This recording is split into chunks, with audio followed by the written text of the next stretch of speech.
E aí, pessoal, tudo bem?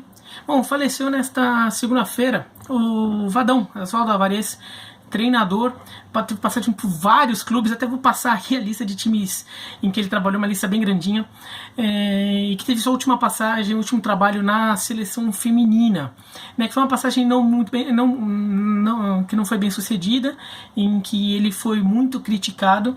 Eu mesmo fiz vídeos já criticando o trabalho dele na seleção feminina, e aquilo não muda. Não foi um trabalho legal, foi um trabalho que mereceu suas críticas, tudo. Mas também, acho que também é um bom momento a gente lembrar uma outra parte. Então esse vídeo não é um vídeo de atualidade do Vadão, é um vídeo de história do Vadão. Lembrar um outro lado, que eu até cheguei a mencionar naqueles vídeos um pouco sobre a história do Vadão, mas aqui falar com um pouco mais de espaço, esse sendo o assunto principal. Porque o Vadão ficou com essa última imagem não muito legal na seleção feminina, apesar de que uma coisa que sempre falaram do Vadão, uma marca dele, mesmo nesse trabalho na seleção feminina, em que ele foi massacrado por um monte de gente e tudo, em que mesmo os maiores críticos dele falavam que o Vadão sempre foi, como pessoa, muito atencioso, muito educado, recebia as críticas, mas aceitava, ouvia e continuava recebendo as pessoas, estava sempre disposto a conversar. Então, como pessoa, todas as referências que eu tive do Vadão sempre foram das melhores. Eu nunca falei diretamente com ele, mas tenho muitos amigos que trabalharam cobrindo clubes em que ou no caso da seleção feminina também, que tinham o Vadão como treinador, e sempre as referências ao Vadão como pessoa sempre foram das melhores. Então nunca houve nada pessoal e nem poderia haver nada pessoal, porque pessoalmente as referências do Vadão são sempre as melhores. Mas vou falar um pouco do Vadão como treinador, do começo do Vadão, porque o Vadão, no começo de sua carreira e durante até um bom tempo, ele ficou com uma imagem ali no final meio desgastada, um técnico defasado, tudo, mas ele era um técnico que era visto como um técnico inovador. Ele de fato foi um técnico que, para os padrões do futebol brasileiro, do começo dos anos 90 como um todo, mas principalmente no começo dos anos 90, ele trouxe muita coisa nova, e até por isso ele se projetou bastante no começo de sua carreira no interior de São Paulo, e depois acabou chegando a alguns grandes clubes, e ele teve passagens marcantes em 4 deles que estão até aqui homenageados aqui, né? O Mogi Mirim, que foi o primeiro trabalho dele como técnico principal, o trabalho que o projetou, um grande time do Mogi Mirim, a Ponte Preta, o Guarani, e daí ele era uma figura importante na história do futebol campineiro, senhor dos derbys, tudo, e o Atlético Paranaense também, que ele teve trabalhos muito bons no Atlético Paranaense, e tem muito carinho da torcida atleticana, né? O Vadão, ele aparece no Mogi Mirim, que ficou conhecido como Carrossel Caipira. Era o Mogi Mirim que fez uma grande campanha no módulo 2 do Campeonato Paulista, que na verdade era um grupo da primeira divisão, tá? Mas era um grupo em que jogavam os times que tinham feito pior campanha no ano anterior, né? E ele faz uma boa campanha com o Mogi Mirim, chega a disputar a fase final contra os times mais fortes, e era um Mogi Mirim muito ofensivo, que ficou famoso pelo trio ofensivo, o Leto, o Valber e o Rivaldo. Rivaldo, né? O Leto era o ponta direita habilidoso, o Rivaldo era o atacante pela esquerda, e o Valber era o meio ofensivo que chegava para finalizar ali no meio. Esse time ficou conhecido como Carrossel Caipira porque era um time muito ofensivo, que tinha muita movimentação para os padrões da época, e jogava num esquema que no Brasil ainda era muito incomum, e as poucas vezes que ele tinha sido testado num grande cenário, tinha sido muito mal sucedido. O 3-5-2. O Vadão, sobretudo no começo da carreira, era um grande entusiasta do 3-5-2. E daí vem uma distorção do 3-5-2, que dentro de fazer aquela série de vídeos sobre a história da seleção brasileira em Copas do Mundo, tô devendo ainda, não fiz o vídeo da Copa de 90, vou fazer, então eu falo lá com mais detalhes. Mas o 3-5-2 do Brasil, que o brasileiro acha até hoje, e a Copa de 90 fez isso, é que o 3-5-2 era um sistema tático retranqueiro. Porque você põe 3 zagueiros e ainda povoa o meio de campo. Isso é retranca. Então a imagem que o 3-5-2 tinha no Brasil, e continua tendo, e tem até hoje no Brasil, que o meio de campo é um sistema retranqueiro. Porque quando você põe 3 zagueiros, 3 zagueiros, tá jogando com 3 zagueiros. Imagina, defensivismo, retranca. E o 3-5-2 surge na Europa nos anos 80 para ser ofensivo. Porque qual que era a ideia? Mais tempo para trás, se voltar, os times jogavam mais com 3, 4 atacantes, né? Então jogava WM 3-4-3, depois vira 4-3-3, o time jogava com 3 atacantes. Então, como tem 3 atacantes, os outros times o time adversário começa a montar 4 na defesa. Por quê? Porque fica sempre a marcação homem a homem era muito mais comum ainda, ficava sempre batendo com cada um e ainda tinha um de sobra. Tanto é que às vezes esse um de sobra na Itália, por exemplo, era o líbero, era um jogador que jogava ainda atrás ali, porque se algum passasse, ele vinha na sobra. Então, você jogava com 4 defensores, porque eram 3 atacantes do adversário e você conseguia bloquear melhor ali, né, se proteger melhor. Mas, com o passar do tempo, os times vão mudando e vão jogando mais um 4-4-2, só com 2 atacantes. Daí, né, lá na Europa, o Sepp Piontek, técnico alemão da Dinamarca, tudo percebe que por que eu vou manter 4 zagueiros se o outro time só vem com 2 atacantes? Eu tô com 2 zagueiros sobrando, eu tô com 2 zagueiros, ou seja, um a mais do que precisa. Eu não preciso ter 4, com 3 já dá conta de 2 atacantes adversários. Eu vou pegar esse outro atacante, e esse outro zagueiro, esse outro defensor, e vou botar ele no meio de campo, como um jogador de armação, porque daí eu ganho força na frente. Eu só tô com 2 atacantes também, só que daí eu boto um outro meio ofensivo para ganhar força. Depois eu jogo com 2 meias de armação, os 2 alas, um volante e 3 zagueiros. É ofensivo. A ideia era ofensiva, tanto é que a gente vê a Dinamarca da Copa de 86, era uma Dinamarca super ofensiva, tudo, mete 6 na Alemanha Ocidental, no Uruguai, mete 2-0 na Alemanha Ocidental, toma 5 da Espanha também, né? E o 3-5-2 acaba ganhando espaço ali como um sistema ofensivo. Mas no Brasil ele virou um defensivo. Por quê? Porque virou 3 zagueiros, mais os 2 alas, que realmente muitas vezes se posicionavam como laterais para fazer uma linha de 5 atrás, e ainda jogava com 2 volantes, ou pelo menos um volantão e um outro que era um meia, que era muito mais de marcação do que de saída de bola, um segundo volante que era mais de marcação. Ou seja, a leitura que o Brasil deu do 3-5-2 lá com o Lazzaroni foi uma leitura defensiva. O Vadão foi um cara que mudou isso. O Vadão fez diferente, ele fez um 3-5-2 ofensivo, botou o Valber ali, que foi o vice-artilheiro do Campeonato Paulista daquele ano, fica atrás só do Raí, botou o Leto e o Rivaldo para ficarem se mexendo lá, criando um inferno na defesa adversária. O Mogi aparece com uma grande campanha e projeta ali o carrossel caipira. Daí ele vai para o Guarani, né? E a partir daí ele tem várias passagens aí por Guarani, por Ponte Preta.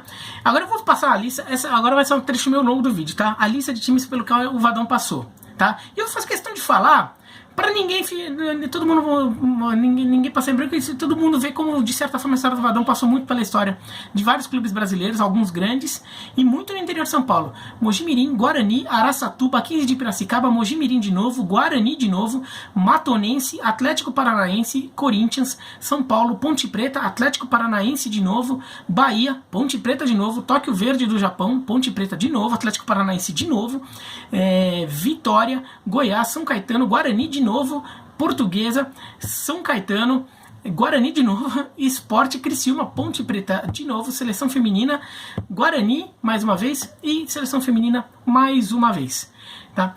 Nesse período todo aí, no Guarani ele faz bons trabalhos, inclusive ele consegue um vice-campeonato da Série B do Campeonato Brasileiro pelo Guarani em 2009 e consegue também um vice-campeonato do Campeonato Paulista em 2012, né, quando o Santos vai para a final quando o Guarani vai para a final contra o Santos do Neymar, os 2 jogos lá no Morumbi.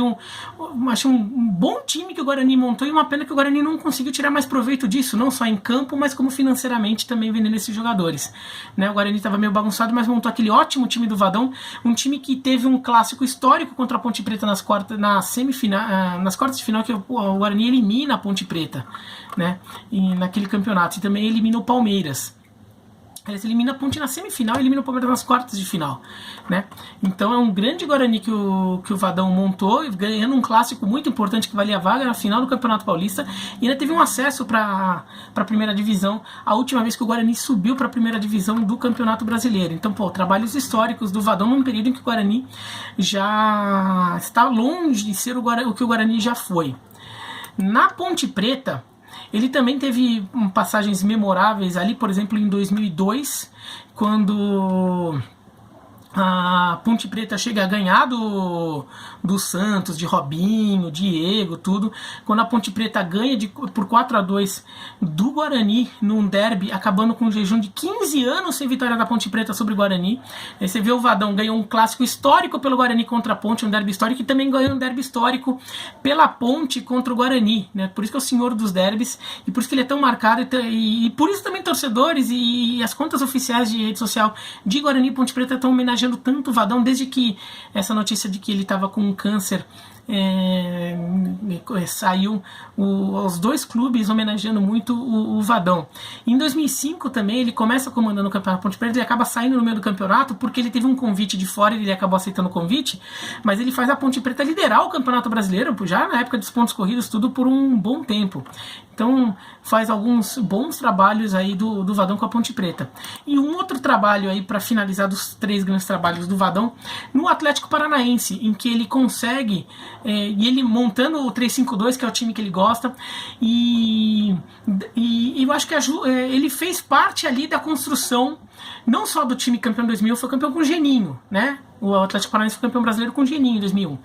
Mas ele faz parte ali daquele momento em que o Atlético Paranaense, no final dos anos 90, que ainda antes dele, já em 97 ali, começa a criar uma característica, criar uma identidade de jogo do Atlético Paranaense, que é uma identidade que não foi eterna nesse período todo. Desde então o Atlético teve momentos em que jogou diferente, mas no geral o Atlético tem mantido essa identidade de jogo, que é um time muito mais ofensivo, que joga com intensidade, e o time com o Vadão jogou assim. Em 99 o Atlético não passa para a segunda fase do Campeonato Brasileiro, para o mata-mata, mas aí tem a seletiva da Libertadores, né, que para definir uma vaga na Libertadores, a CBF organizou um torneio mata-mata entre os 8 melhores times dos que não tinham se classificado para o mata-mata. Na verdade acabam sendo 9, porque o Sport ganhou uma vaga por causa do caso Sandro Hiroshi. Eu fiz um vídeo aqui explicando o caso Sandro Hiroshi, viram a confusão, mas esse torneio é disputado. O Atlético Paranaense vem lá de trás como azarão nesse torneio, sai ganhando de todo mundo, conquista essa seletiva e conquista a vaga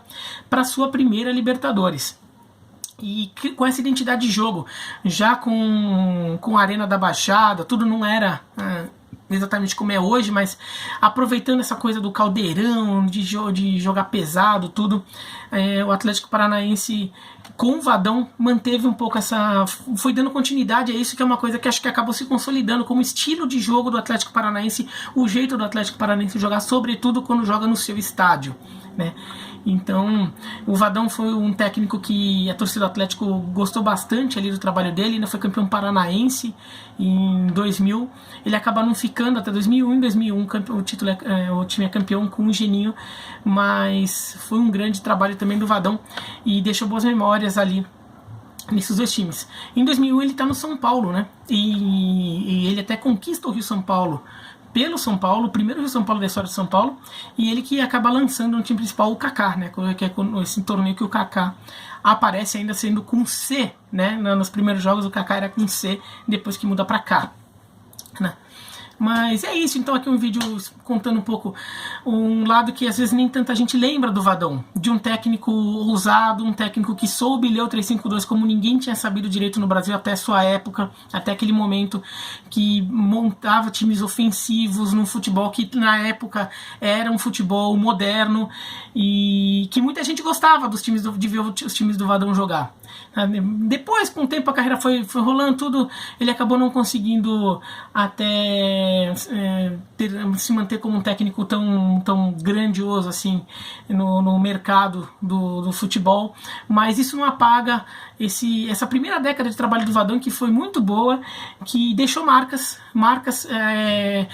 Daqui 100 anos a gente vai estar falando da história de Ponte Preta e de Guarani, vai ter alguém falando lá do Vadão, das coisas que ele fez por Ponte e por Guarani, o que ele fez no Mojimirim, putz, ver o que o Mojimirim virou hoje é um absurdo, assim, mas assim, o Mojimirim era um clube tão legal, que fez tanta coisa, o Vadão foi uma figura importantíssima nisso, o técnico que lançou o Rivaldo, ainda montou um time que ajudou o Rivaldo a brilhar, e do Mojimirim o Rivaldo vai pro Corinthians, depois vai pro Palmeiras, tudo, e um técnico importante aí na consolidação de um estilo do Atlético Paranaense, né? Então é um técnico aí que também merece seu crédito, ainda que tenha tido suas cornetas ali no final de carreira dele, merece o crédito, e ele sempre lembrando que muito mais importante do que o técnico era a pessoa, e a pessoa Vadão todo mundo sempre elogiou, mesmo nos momentos de mais críticas, ninguém nunca falou um A sobre a pessoa Vadão, né? Sobretudo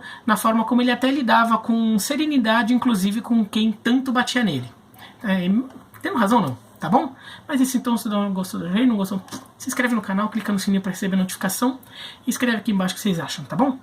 Tchau.